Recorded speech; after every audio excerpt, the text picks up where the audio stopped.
Notre capsule gourmande des fêtes gourmandes de Lanaudière. Bonjour Éliane Neveu. Bonjour Nicolas, ça va bien? Ben oui, absolument.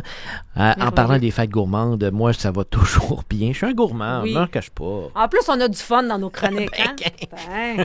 On a des belles chroniques. Et aujourd'hui, on reçoit, par le biais du téléphone, c'est Alain Perrault qui est avec nous. Il est au Jardin des Noix. Bonjour Alain. Bonjour. Vous allez bien? Absolument, ça va Oui. très bien. Alain, parlez-nous d'au Jardin des Noix. Bien évidemment, on veut en savoir plus sur votre entreprise et ce que vous y faites. Ben, c'est un projet un peu fou. Là. On a planté des arbres en 2007 et des arbres qu'on retrouve assez rarement au Québec. C'est des arbres qui produisent des noix de plein de variétés différentes.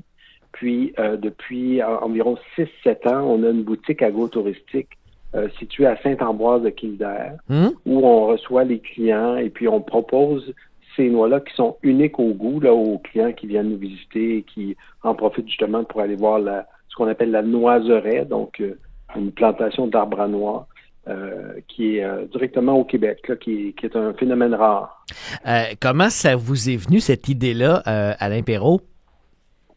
En fait, on voulait innover en agriculture et on voulait une production qui est pas nécessairement qui est la plus respectueuse de l'environnement possible et aussi qui est un peu inspirée de la forêt.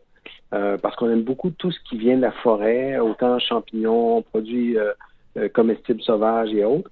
Et l'idée d'avoir comme l'équivalent d'un verger là, ou d'une plantation permanente qui produit à chaque année une belle protéine végétale, pour nous a énormément stimulés. Puis, on a vu qu'au Canada et en Amérique du Nord en général, il y a beaucoup de gens qui cherchent justement à développer une production de noix nordiques qu'on appelle. Et donc, on avait déjà des gens qui avaient fait beaucoup de tests un peu partout, puis on s'est inspiré un peu de ces travaux-là pour trouver les noix qui pourraient fonctionner au Québec. Oui, parce qu'il doit y avoir des défis là, de ce côté-là. Ça ne doit pas toujours être évident.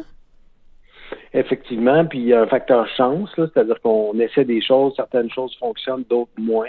Puis avec la patience, puis un peu la persévérance qui est sur le bord de la folie, là, on arrive à avoir une production quand même intéressante, là, surtout de noyer noir et de noisettes pour l'instant. Donc, c'est probablement ces variétés-là qu'on retrouve en plus grand nombre et qu'on pourra voir déguster aussi aux fêtes gourmandes cet été.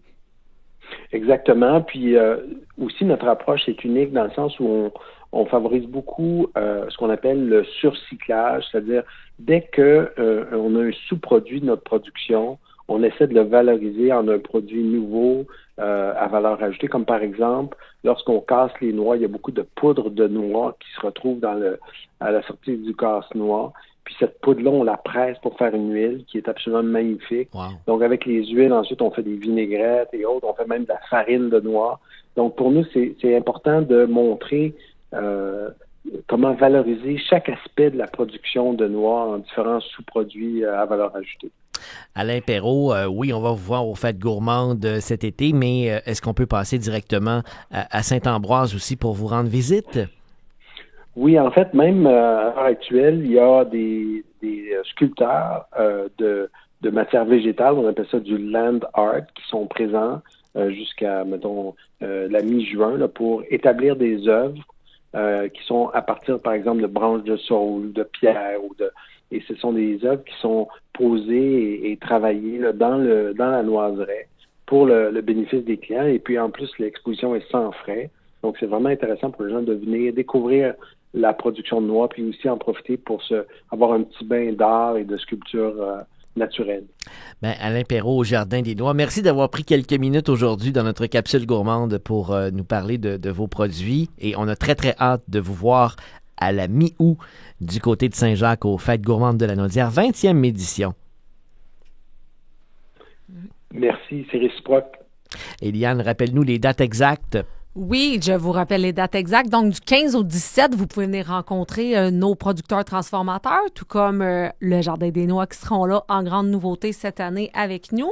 Et le 13 et le 14, on vous invite à venir prendre un verre, manger sur le site avant le spectacle qui sera présenté à 20h sur la scène Chaluoto. Éliane, à très bientôt. À très bientôt, Nicolas. Fêtegourmande.ca